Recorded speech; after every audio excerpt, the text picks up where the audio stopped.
मंत्री कृष्णचंद्र पात्र कोलकाता गस्तरे जाई आशुतोष मुखर्जी और श्यामा प्रसाद मुखर्जी बासभवन को जाइथिले।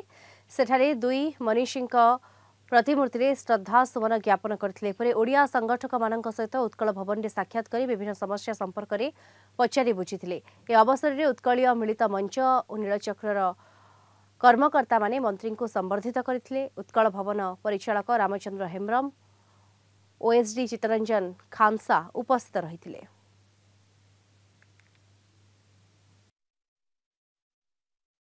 जो पार्टी को तैयारी कर निजे श्याम प्रसाद मुखर्जी जहाँ को बलिदान कारण आज पार्टीटा एत बड़ हो ना शुणी घर के देखी नी पवित्र माटी रे आज पाद देली बहुत खुशी लगुच जो प्रकृत में भारत वर्षर दिशा दशा बदलिला।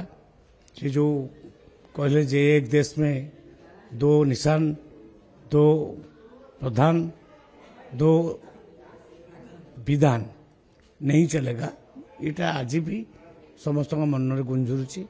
से जड़े महान राष्ट्रनीतिज्ञ आउ जड़े देशभक्त तांको घरे आसिक पाद पकेबाटा मोर बड़ मो बड़ सौभाग्यर विषय।